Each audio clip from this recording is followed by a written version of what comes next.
하나님 말씀 보겠습니다. 은혜 받은 하나님 말씀은 열왕기상 19장 1절에서 8절 말씀이 되겠습니다. 다 같이 말씀을 봉독하겠습니다.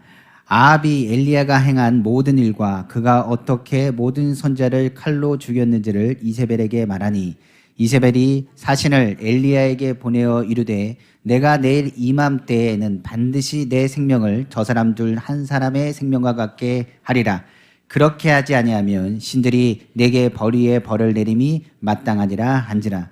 그가 이 형편을 보고 일어나 자기의 생명을 위해 도망하여 유다에 속한 브엘세바에 이르러 자기의 사환을 그곳에 머물게 하고 자기 자신은 광야로 들어가 하룻길쯤 가서 한 노뎀나무 아래에 앉아서 자기가 죽기를 원하여 이르되 여호와여 넉넉하오니 지금 내 생명을 거두시옵소서. 나는 내 조상들보다 낫지 못하니이다 하고 노뎀나무 아래에 누워 자더니 천사가 그를 어루만지며 그에게 이르되 일어나서 먹으라 하는지라.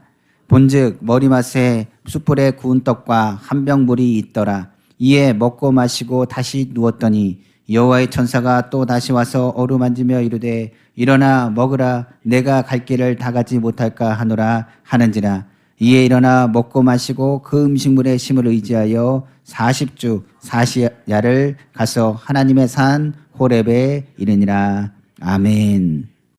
저는 오늘 여러분과 함께 열왕기상 19장 1절에서부터 8절 말씀을 가지고 누구나 우울증에 걸릴 수 있다라는 제목의 말씀으로 은혜 나누기 간절히 원합니다. 우리가 얘기하는 좀 교회를 열심히 다니는데요, 성경으로 충만하는데요, 열심히 기도하는데요, 예배 드리는데요, 그런데 제가 우울증 걸리지 않습니까? 라고 얘기한다면 성경은 합니다. 하나님의 사람이라고 할지라도, 성령 받은 사람이라 할지라도 우울증에는 걸린다는 사실입니다. 그러므로 하나님의 사람에서 우울증을 피해가는 것이 아니라 오히려 환경적인 어려움이 다가온다면 그 우울증에서 자유로운 사람은 없다라고 성경은 말씀하고 있기 때문에 그렇습니다. 우리가 이를 잘 받쳐주는 것이 바로 다윗왕의 이야기입니다. 다윗왕 하나님을 찬양하고 예배하는 사람을 우리가 잘 알고 있습니다만 그는 굉장한 우울증에 시달린 사람입니다. 이것을 증명하는 것이 어디냐? 성경의 시편에 많이 기록을 통해서 나타나고 있습니다. 그가 시편을 쓴 것은 우울할 때가 많기 때문에 그렇습니다. 그 우울한 감정을 자꾸만 하나님을 찬양하면서 그것을 극복하려고 노력했던 사람이 다윗이었기 때문에 그렇습니다. 그는 성경을 통해서 끊임없이 말한 것이 낙심한 것, 절망한 것, 불안함에 대한 것을 하나님께 토했습니다. 그 불안함과 낙심에 대한 고백, 그 구절들이 얼마나 많이 나타나는지 모르겠습니다. 대표적으로 우리가 성경 보면 시편 42편 5절에 이렇게 기록되어 있습니다. 내 영혼아 내가 어찌하여 낙심하며 어찌하여 내 속에서 불안해하는가. 너는 하나님께 소망을 두라. 그가 나타나 도우심으로 하여금마 내가 여전히 찬송하리로다. 그러니까 하나님, 내가 찬양할 수 있는 밖에 없는 것은 내가 지금 낙심합니다. 내가 불안합니다. 내 영혼이 지금 답답합니다. 이 말은 다시금 얘기하면 내가 지금 우울하다는 얘기입니다. 그러므로 내가 이 우울함에서 넘어가기 위해서, 이기기 위해서 하나님 도와주셔야 됩니다. 이를 위해서 내가 하나님을 찬양합니다, 예배합니다 쓰여진 것이 바로 다윗의 시편이라는 사실입니다.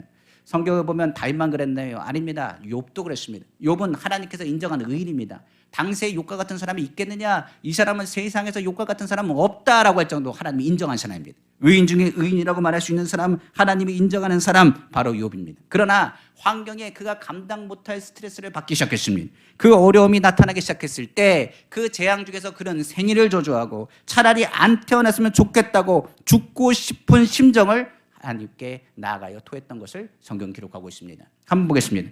욥기 3장 11절에서 13절입니다. 어째여 내가 태에서 죽어나오지 아니하였던가? 어째여 내 어머니가 해산할 때에 내가 숨지지 아니하였던가? 어째여 무릎이 나를 받았던가? 어째여 내가 젖을 빨았던가? 그렇지 아니하였던들 이제는 내가 평안히 누워서 자고 쉬었을 것이니. 성경 말합니다. 지금 이 고난을 당하고 있으니 이렇게 고백하는 겁니다. 차라리 안 태어났으면 이런 고난을 겪지 않았을 때, 차라리 이런 아픔과 고통을 느끼지 않았을 텐데, 내가 태어나서 이 고난과 고통을 느끼니 차라리 태어나지 않았으면 좋겠다. 차라리 빨리 하나님, 내가 하나님 만나고 싶습니다, 죽고 싶습니다 고백했던 것이 바로 우리가 아는 세상에서 한 사람밖에 없다는 그 의인인 욥의 고백이었던 사실입니다. 그러면 하나님의 종이라고 해서 우울증에 걸리지 않나요? 오늘 성경에도 말하지 않습니까? 예외적인 조항이 아닙니다. 하나님의 종도 우울증에 걸리는 것입니다. 우리가 아는 요나라는 사람은 하나님 선지자입니다.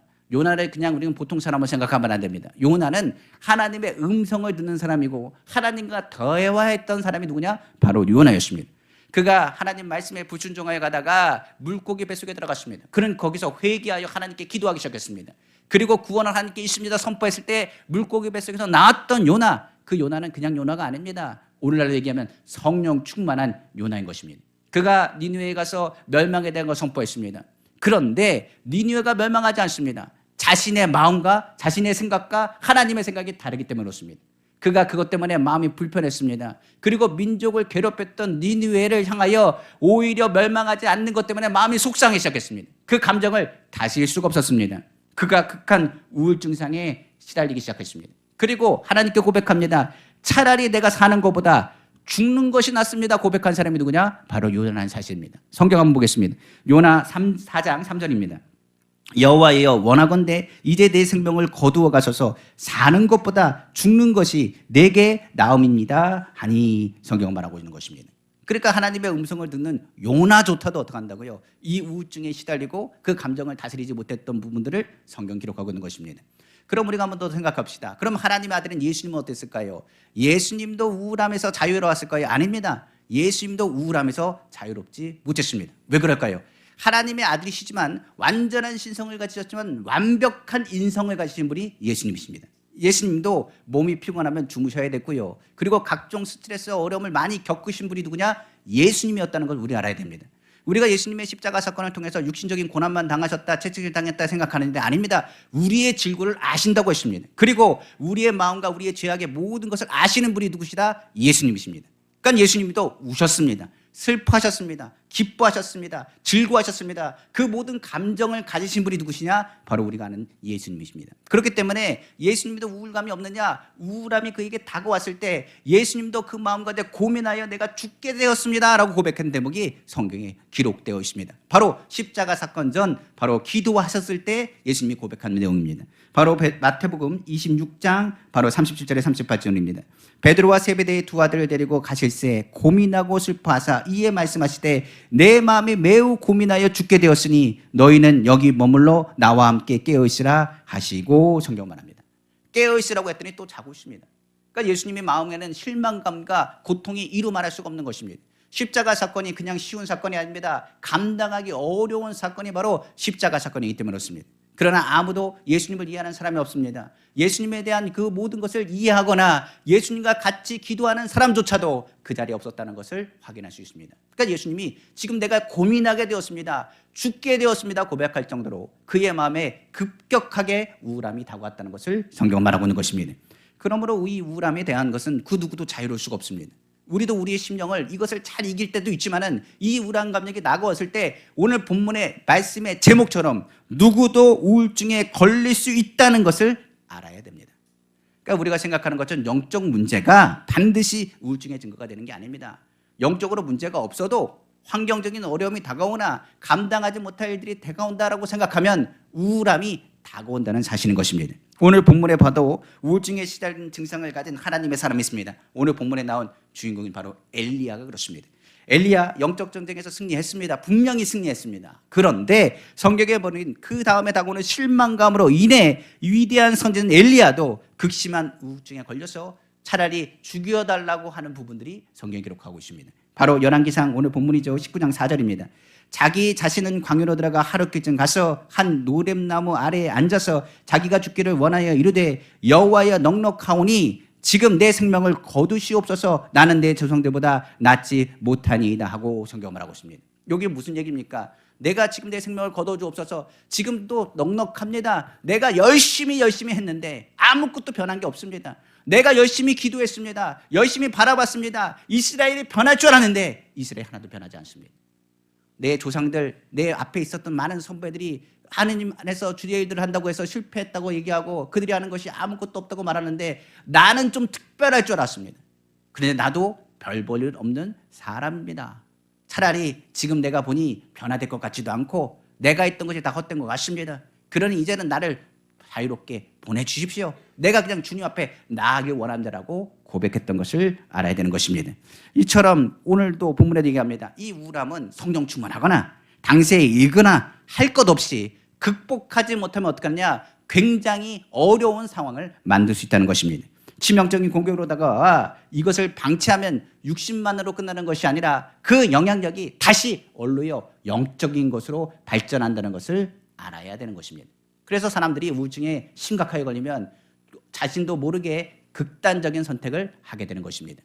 그러다 보니 이런 것을 빨리 극복할 것을 성경은 말하고 있는 것입니다. 그럼 한번 생각해 보겠습니다. 오늘 소개했던 다윗, 욥 그리고 엘리야는 어떤 사람입니까? 이 우울함을 가졌지만 이 우울함을 어떻게 한 사람? 극복한 사람들입니다. 그리고 그 극복해서 하나님의 일들의 사명을 감당하여 끝까지 주님의 일들을 감당하고 승리한 사람들로 오늘 기록되어 있기 때문에 그렇습니다. 이 부분은 하나님이 적극적으로 뭐 하셨기 때문이라, 그들 삶에 개입하셨기 때문이라 성경은 말하고 있는 것입니다. 그럼 우리가 한번 생각해 볼 수 있습니다. 이 우울함을 그러면 어떻게 극복합니까? 라고 이야기할지 모르겠습니다. 성경은 바울을 통해서 얘기한 것이 이겁니다. 우리의 마음은 질그릇이랍니다. 깨지기가 너무 쉬운 거예요. 그런데 우리 안에 뭐가 있다고요? 보배가 있습니다. 그 보배로 인하여 이 질그릇이 깨지기 쉬우나 이 질그릇이 깨지지 않도록 이 보배가 이 질그릇을 가치 있게 높여주는 것입니다. 그러면서 말하기를 이 우울한 것을 누가 치료하시느냐? 내가 할 수 있는 것이 아니라 하나님께서 그것을 능히 이길 수 있는 힘으로 감당케 하신다는 것을 성경은 말하고 있는 것입니다. 그분이 어디 있냐면 고린도후서 4장 7절에 있습니다. 우리가 이 보배를 질그릇에 가졌으니, 이 질그릇은 우리의 마음입니다. 이는 심히 큰 능력은 하나님께 있고 우리에게 있지 아니함을 알게 함이라 성경은 말하고 있는 것입니다. 오늘 그래서 저는 이 엘리야의 부분을 통해서 우울한 감정이 들었을 때 하나님 안에서 우리 마음 가운데 깨달아야 되는 것, 하나님이 우리를 치료하시고 이 우울한 고통 가운데 하나님의 개입하고 계신다는 것을 우리는 알아야 됩니다. 예배가 그렇습니다. 예배는 이 우울한 감정과 답답한 감정과 억눌린 감정에서 무엇을 바라보는 것? 희망과 위로와 하나님의 도우심을 꿈꾸게 하는 것이 바로 예배입니다. 오늘 예배를 통하여 우울함 가운데 눌려있는 귀한 성도들이 하나님을 다시 만나고 하나님이 나에게 주신 사명을 끝까지 완주하기를 간절히 원합니다.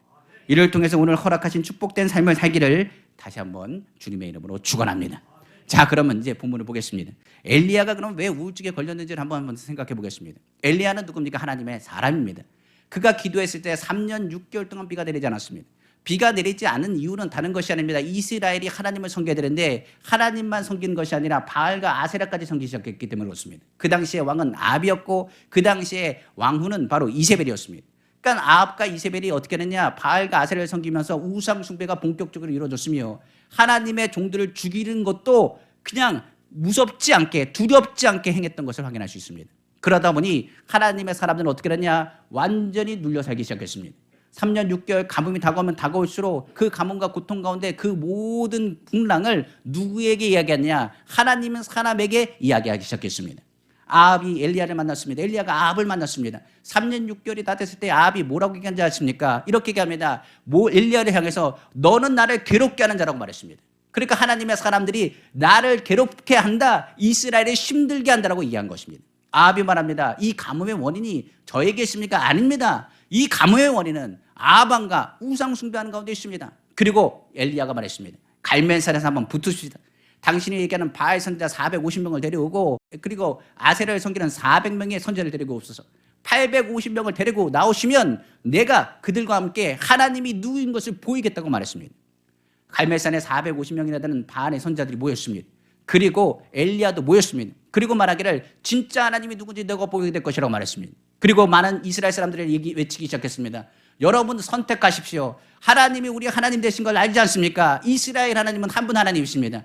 하나님을 택하시겠습니까? 아니면 바알을 택하겠습니까? 라고 물었습니다. 근데 이스라엘 사람들이 아무 말도 안 하고 그 자리에 멀뚱멀뚱 서 있습니다. 왜 그럴까요? 엘리야는 한 명입니다. 그런데 저쪽에는 바알의 선지자만 450명이 되어 있습니다.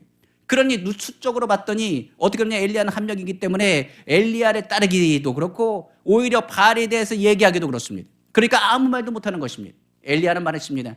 그러면 오늘 보게 될 것입니다. 하나님이 누구인지 보게 될 것입니다라고 이야기했습니다. 그러면서 얘기하기를 바알 제사장들 향해서 그들은 숫자가 많으니 먼저 시작해라. 그리고 내가 기다려 보겠다라고 말했습니다. 아침부터 바알의 선지자들은 제단을 쌓고 나서 그들의 신을 이름을 부르며 외치기 시작했습니다. 이제 오후가 지났습니다. 때볕이 지나는 그 오후가 지났을 때 오히려 엘리야가 이야기했습니다. 조롱하여 말하기를 하나님, 너희 바알 하나님은 도대체 어디 있느냐? 혹시 잠들어 있는 게 아니냐? 화장실 간 게 아니냐? 밥 먹으러 갔느냐? 자고 있으면 깨워야 될 건 아니냐? 왜 아무 반응도 없느냐라고 얘기했습니다. 그러니까 바알 선지자들이 그 얘기를 듣고 어떻게 하느냐? 자신의 몸을 자해하며 피를 내면서 그 제단 앞에 춤추고 외치기 시작했습니다. 그리고 나서 밤이 되기 시작했습니다. 엘리야가 이제는 서서 일어나서 말했습니다. 지친 바알의 선지자를 향해서 말했습니다. 이제는 내가 하나님이 누구는 것을 너희로 하여금 보게 할 것이라고 말했습니다. 그리고 나서 무너진 제단을 수축하고 그곳에 뭐 했느냐, 물을 갖다 붓기 시작했습니다. 제단에 물이 흥것이 차 올리기 시작했습니다. 출렁출렁 찼을 때 하나님께 외쳐 기도하기 시작했습니다.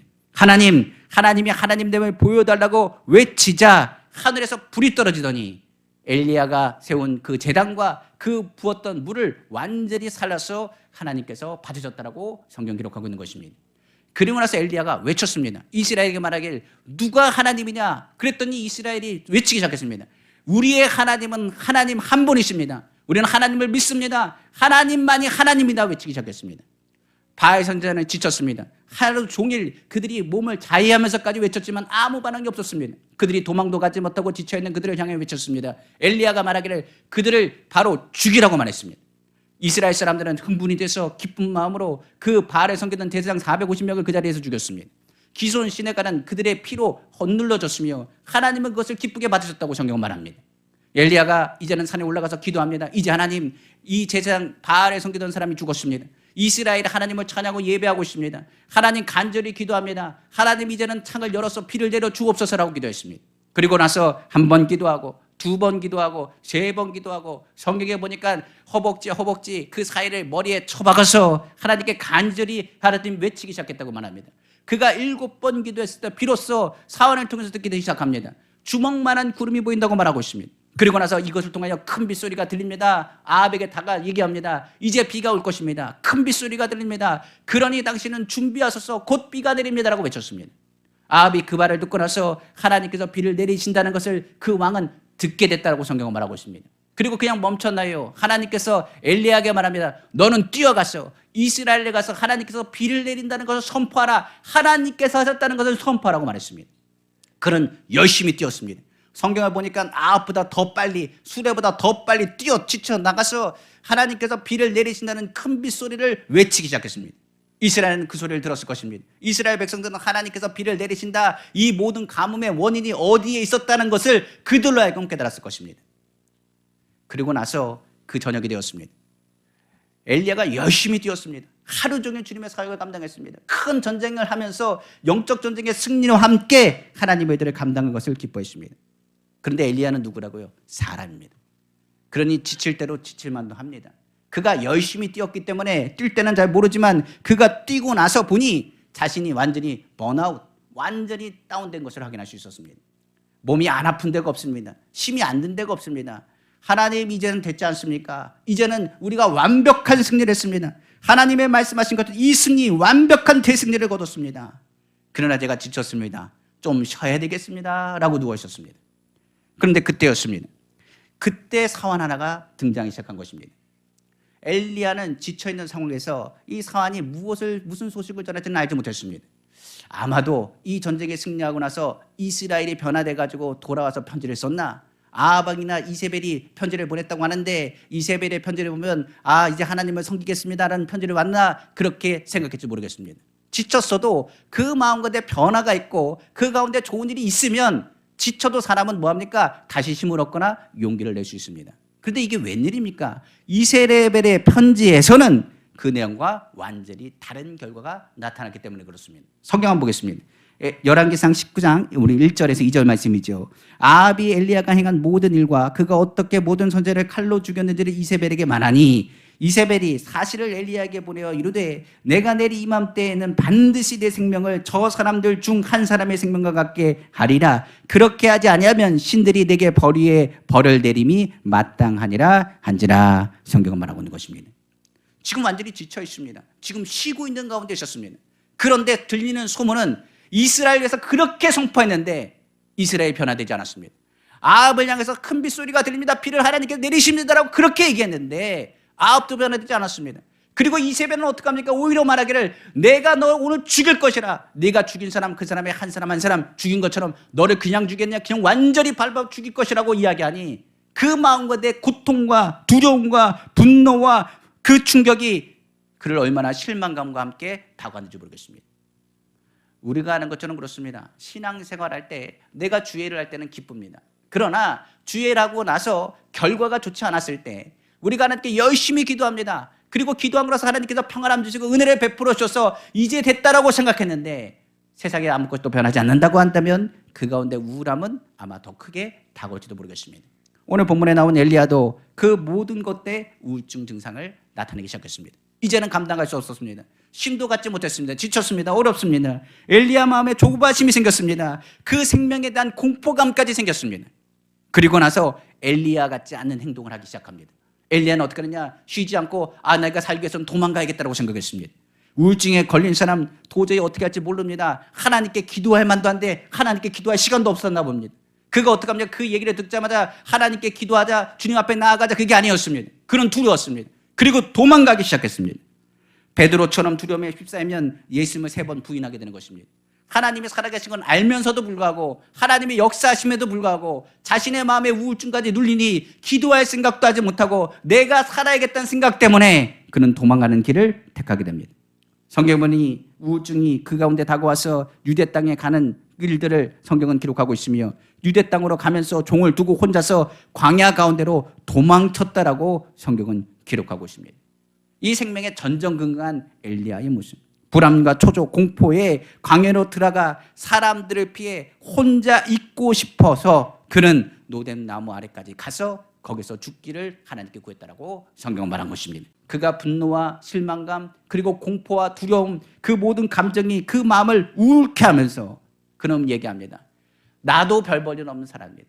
내가 여태까지 했던 건 다 헛된 일이었습니다. 내가 주님에서 섬기고 주님의 일을 열심히 했지만 그 모든 것이 헛된 일입니다. 내가 무엇을 했는지도 모르겠습니다.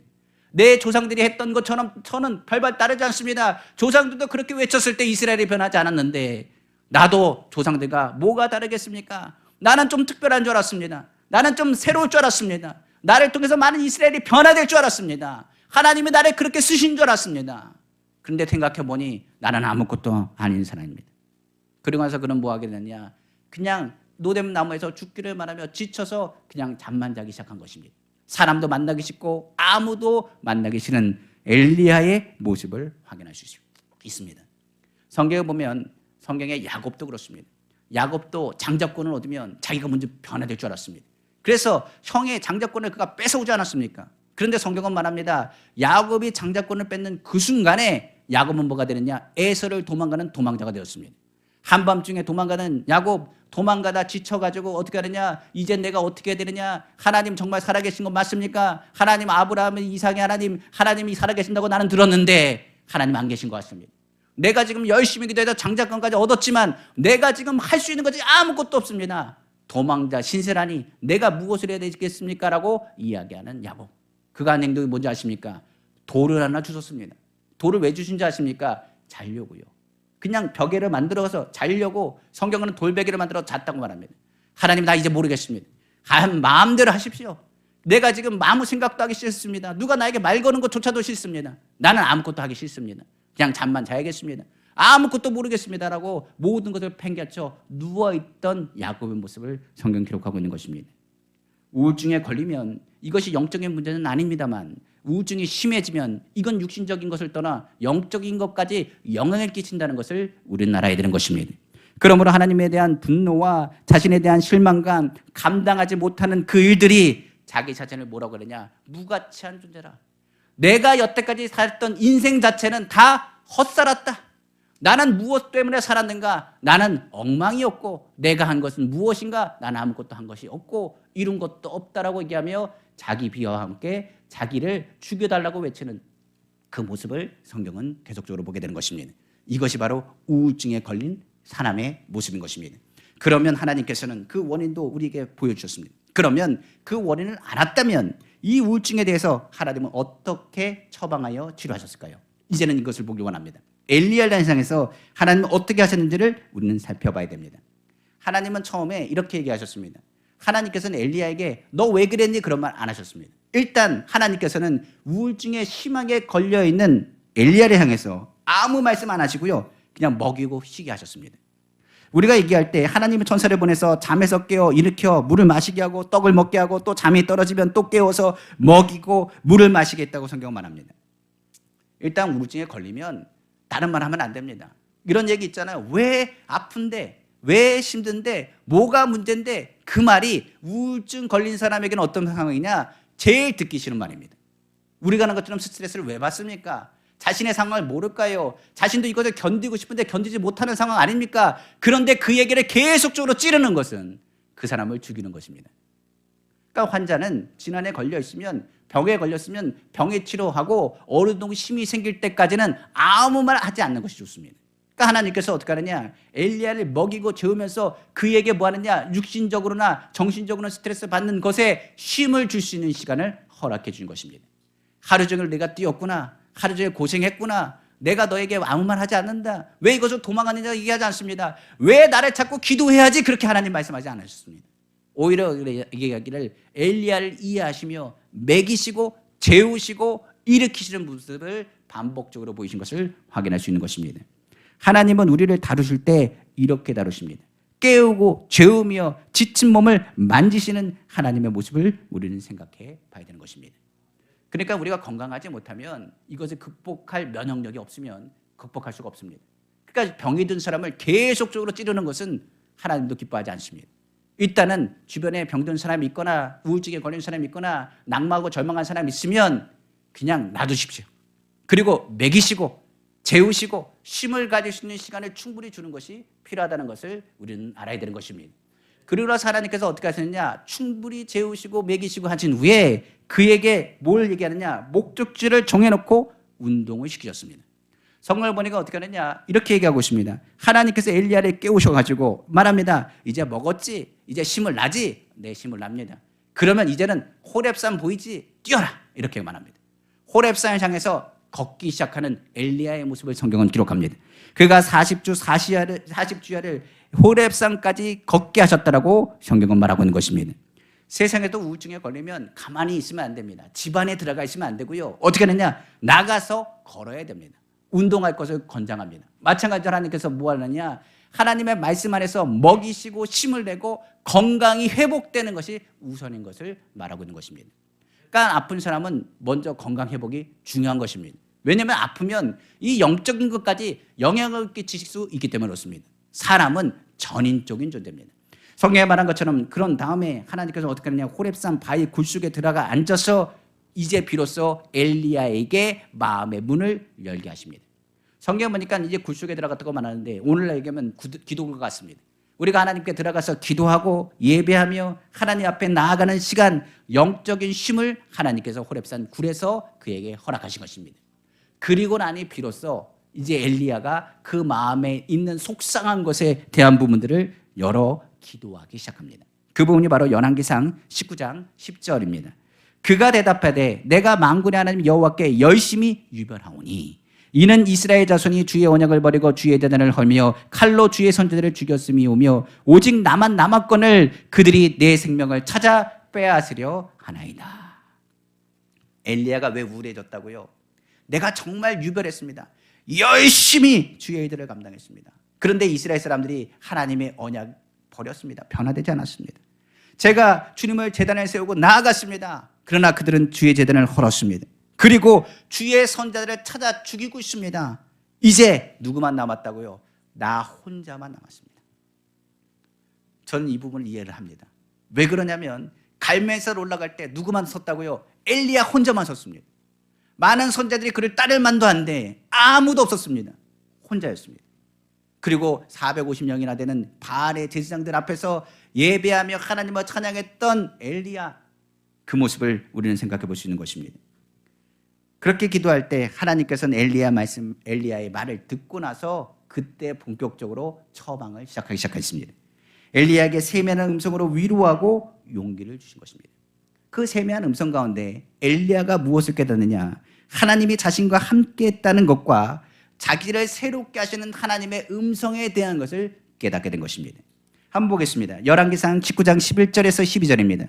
여호와께서 이르시되 너는 나가서 여호와 앞에서 산에 서라 하시더니 여호와께서 지나가시는데 여호와 앞에 크고 강한 바람이 산을 가르고 바위를 부수나 바람 가운데 여호와께서 계시지 아니하시며 바람 위에 지진이 있으나 지진 가운데도 여호와께서 계시지 아니하며 또 지진 위에 불이 있으나 불 가운데도 여호와께서 계시지 아니하더니 불 위에 세미한 소리가 있는지라 성경 말하고 있습니다.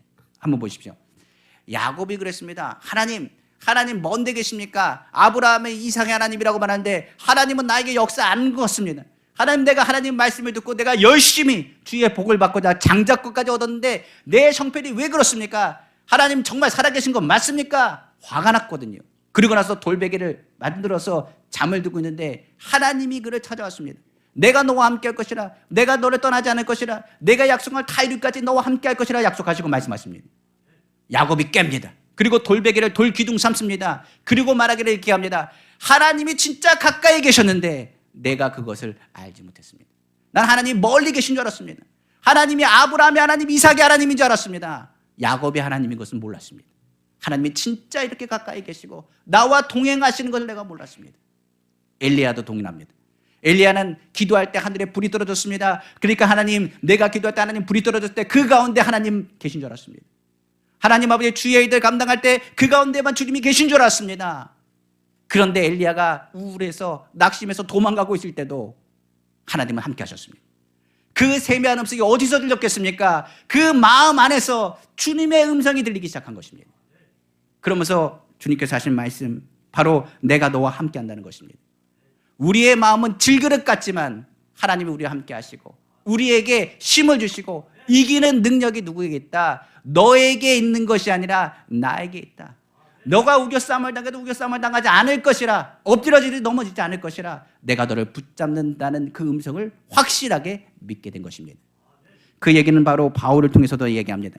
바울도 어려움을 당할 때 그러지 않았습니까? 그러나 하나님의 음성을 듣고 깨달아 고백하며 일어나는 바울의 모습을 성경 기록하고 있습니다.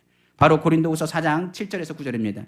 우리가 이 보배를 질그릇에 가졌으니 이는 힘이 큰 능력은 하나님께 있고 우리에게 있지 아니함을 알게 하려 하심이라. 우리가 사박으로 우겨싸움을 당하여도 쌓이지 아니하며 답답한 일을 당하여도 낙심하지 아니하며 박해를 받아도 버림받지 아니하며 거꾸로 뛰림을 당하여도 망하지 아니하고. 주님이 함께 하십니다. 그러므로 우겨싸움을 당해도 나 우겨싸움을 당하지 않습니다. 박해를 받아도 버림받지 않습니다. 내가 아버지 거꾸럼을 당해도 망하지 않습니다. 주님이 나와 함께 하심을 믿습니다. 내 안에 주님이 계심을 믿습니다. 내 삶에 우울하여 답답해도 나에게 넉넉한 힘을 주신 주님, 내 안에 예수 그리스도가 있음을 믿습니다. 선포한 것이 바울입니다. 그리고 나서 바울이 이어서 고백합니다. 바로 고린도후서 4장 15절에 18절입니다. 이는 모든 것이 너희를 위함이니 많은 사람의 감사로 말미암아 은혜가 더하여 넘쳐서 하나님께 영광을 돌리게 하려 함이라. 그러므로 우리가 낙심하지 아니하노니 우리의 겉사람은 낡아지나 우리의 속사람은 날로 새로워지로다. 우리가 잠시 받는 환난이 경한 것이 지극히 크고 영원한 영광에 중한 것을 우리에게 이루게 하매니 우리가 주목할 것은 보이는 것이 아니요 보이지 않는 것이니 보이는 것은 잠깐이요 보이지 않는 것은 영원함이라 성경은 말하고 있는 것입니다. 이 말씀을 듣고 나서 바울이 어떻게 했는지 아십니까? 다시 용기와 소망을 갖습니다. 고린도 교회에 문제점이 발생하고 어려움을 겪었던 것을 통하여서 바울이 속상하고 낭망한 마음도 한데 하나님이 너와 함께 하신다. 하나님이 너를 도와준다. 보이는 것이 다가 아니라 환경적인 어려움이 있느냐, 너의 육신적인 질병이 있느냐, 보이는 것을 바라보지 말고 하나님이 너를 도우시고 인도하신 것을 바라보라. 주님께서 너와 함께 하심으로 너는 망하지 않는다. 버림받지 않는다. 하나님의 귀한 사람이라는 것을 세미한 음성을 통해서 듣게 하신 것입니다. 엘리야 또한 그 음성을 듣고 나서 다시금 성령으로 재충만 받게 됩니다. 그리고 나서 주님의 새로운 사명과 함께 새 일을 그에게 맡기시는 주님의 음성을 듣게 되는 것입니다. 후에 엘리야 어떻게 된지 아십니까? 성경을 보니까 제가 찾아봤습니다. 하나님이 주신 힘을 가지고 더 이상 우울한 부분을 찾을 수가 없었습니다. 그 다음부터는 어떻게 하느냐? 하나님, 내 안에 주님이 계신 걸 믿습니다. 언제나 주님 앞에 기도할 때 하나님께서 어떻게 하시는지 아십니까? 불을 내리셨습니다. 갈멜산에 그냥 불을 내리신 것이 아니라 그의 상가에 기도할 때마다 하나님께서 불을 내리셨던 불의 사람으로 성경 기록하고 있습니다. 성경은 그에게 말합니다. 그 성경 어느 구절에도 이후에는 낙심하였더라 절망하였다는 구절이 없습니다. 오히려 하나님이 부르신 날까지 새 사람으로서 불의 사람이 되어서 주의 일을 하다가 승리하여 성경은 말하기를 죽음을 보지 않고 부르심을 받아 하늘의 불병거를 타고 올라간 사람으로 성경은 기록하고 있기 때문에 그렇습니다.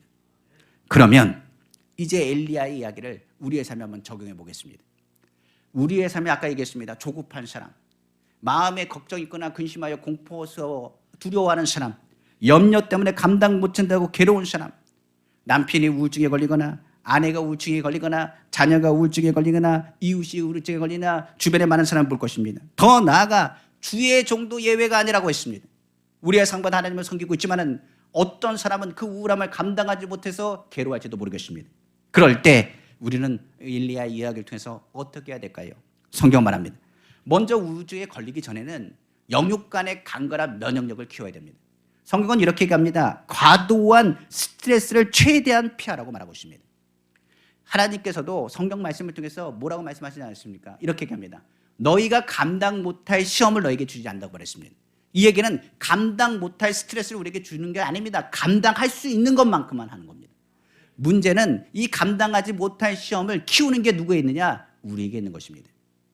우리가 하는 스프링은 탄성을 가집니다. 그래서 늘리면 다시 돌아옵니다. 그런데 문제는 이 스프링이라 할지라도 그 탄성 범위를 넘어가면 다시 돌아오지 않습니다. 마찬가지로 그렇습니다.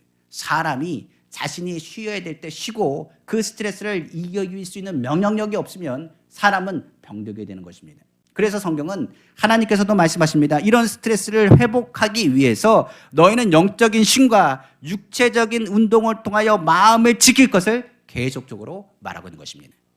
그럼 한번 생각해 봅시다. 우리를 스트레스에서 벗어나게 하기 위해서 하나님께서 뭐라고 말씀하시냐? 일주일에 하루 안식일을 정해놓고 너희는 뭐 하라고요? 쉬라고 말씀하셨어요. 우리가 주의 전에 와서 무슨 말을 듣습니까? 하나님이 당신을 사랑하십니다. 하나님만이 당신의 희망이 되십니다. 오늘 당신을 치료하십니다. 자신의 염려를 하나님께 맡기십시오. 주님이 여러분을 돌봐주십니다. 주님이 주시는 힘을 가지고 우리 열심히 일어납시다라고 선포합니다. 그러니까 이 강단에서는 무엇을 선포하겠어요? 주의 말씀을 선포하고 주님이 주시는 힘을 선포합니다. 수고하고 무거운 짐 다 내게로라 내가 너를 쉬게 하라 말하는 것처럼 주님의 힘과 위로가 선포되는 것이 강단입니다. 더 나아가서 이 육신의 강건함은 우리에게 말하고 있습니다. 사람이 약해지면 뭐가 되느냐? 정신적인 것뿐만 아니라 영적인 것도 약해집니다. 다리가 아프면 기도하기 힘듭니다. 몸이 아프면 주님을 찾기가 힘듭니다.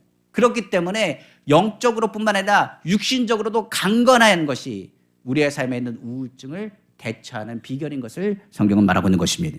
건강한 몸, 건강한 정신에서 우리가 그 가운데 하나님의 일들을 감당할 수 있는 우울증을 내어 쫓고 이길 수 있는 힘을 얻게 되는 것입니다.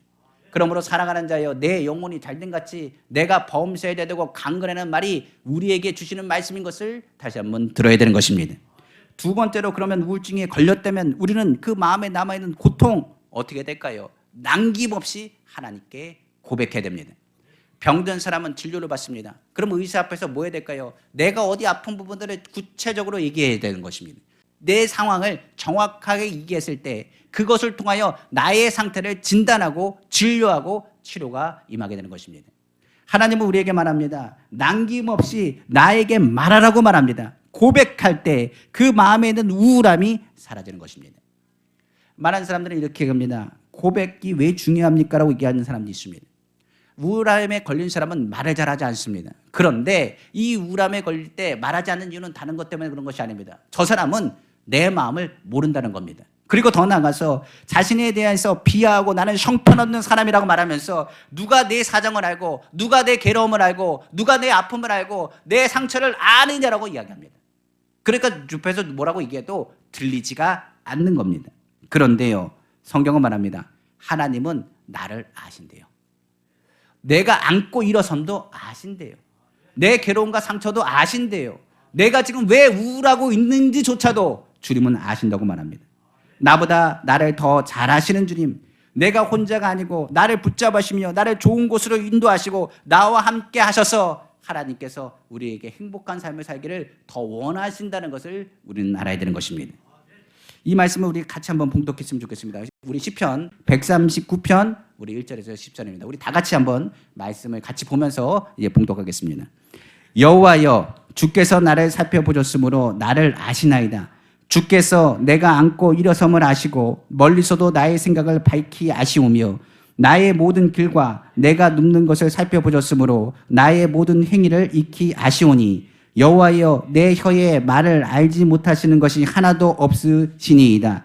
주께서 나의 앞뒤를 둘러싸시고 내게 안수하셨나이다. 이 지식이 내게 너무 기이하니 높아서 내가 능히 미치지 못하나이다.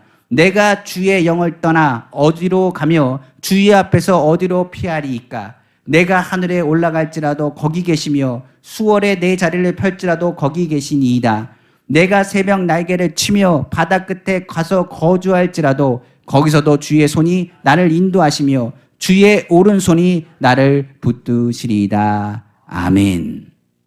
하나님은 우리를 잘 아시는 분입니다. 제가 얘기했죠. 영이 육을 이기냐요? 아닙니다. 우리의 영은요, 육에게 매번 집니다. 무슨 얘기냐면 영이 아무리 강하다 할지라도 육신의 피로와 육신의 고통에서 우리의 영이 이길 수가 없습니다. 성경 그렇기 때문에 바울도 괴로워했던 것 아닙니까? 내 마음은 하나님을 섬기고 싶지만 이 육신 때문에 내가 힘이 든다. 내 육신에 악이 내 가운데 있다는 것을 내가 안다라고 하면서 나는 공고한 사람이라고 외쳤던 우리 바울의 고백을 잘할 수 있습니다. 예수님께서 이런 말 하지 않습니다. 이런 말씀하시지 않습니까? 마음은 원인데 뭐가 약하다고요? 육신이 약하도다. 그러니까 육이 뭐합니까? 영을 이기게 되었습니다. 이걸 알기 때문에 예수님께서 우리 마음에 무너지는 것, 괴로운 것을 알기 때문에 우리에게 누굴 보내셨느냐? 그 어려움을 이길 수 있도록 도우시는 영이 있는데 그 영이 바로 성령인 것입니다. 성령은 하나님의 말씀을 무엇으로 듣게 하시냐? 미세한 세미한 음성으로, 레마의 음성으로 듣게 하시는 분이 바로 성령입니다. 그러니까 엘리야가 들었던 그 세미한 음성은 누구의 음성이었습니까? 하나님의 음성이요. 하나님의 음성은 나에게 주시는 성령의 음성이 되는 것입니다. 엘리야에게 준 음성처럼 마음의 새로운 세밀한 음성을 듣고 우리의 마음을 새롭게 하며 꿈을 주시고 힘을 주시고 능력을 주시며 하나님이 모든 문제보다 크신 분이며 하나님이 나와 함께 하신다는 것을 깨닫게 되는 것입니다. 레마는 오늘 나에게 주시는 하나님의 말씀입니다. 그 말씀은 오늘 우울한 자를 향해서 예배 가운데 우리 마음 가운데 세미한 음성으로 오늘도 말씀하고 있는 것입니다. 하나님이 나를 어떻게 하신다? 사랑하신다. 하나님이 나와 함께 계신다.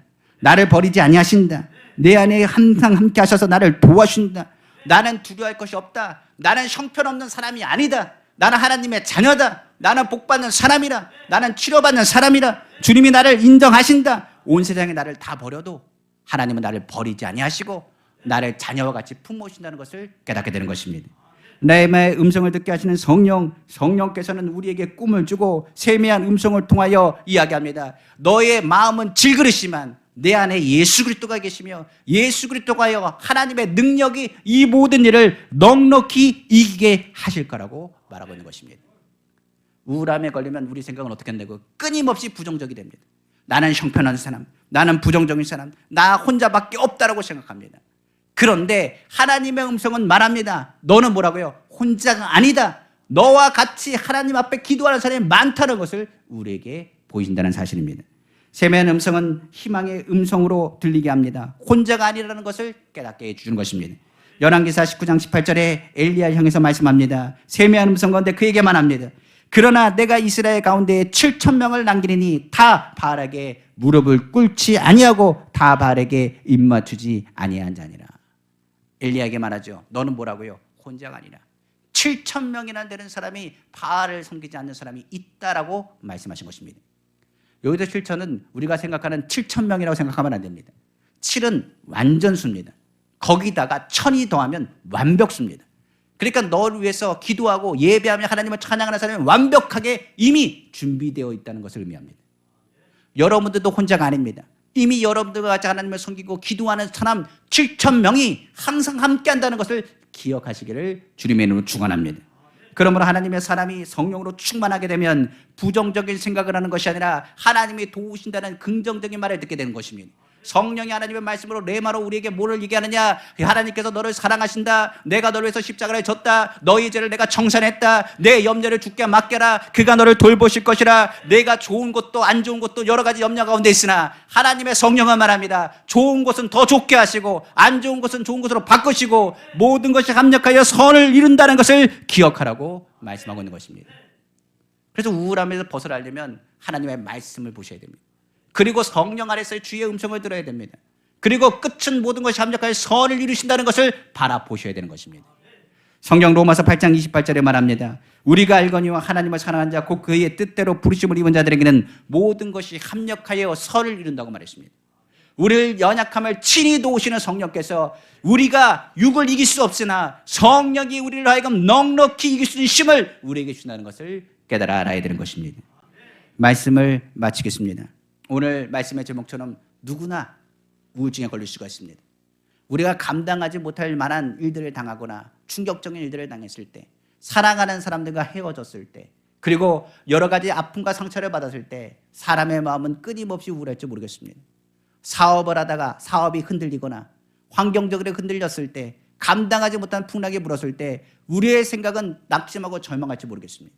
하나님께 말한 것처럼 하나님 정말 살아계신 거 맞습니까? 하나님 정말 날 축복해 준다고 말씀하셨는데 맞습니까? 라고 이야기할지도 모르겠습니다. 그러나 오늘 분명히 말하지요. 그 가운데 주님은 우리에게 말씀하십니다. 오늘 세미한 음성을 들으라.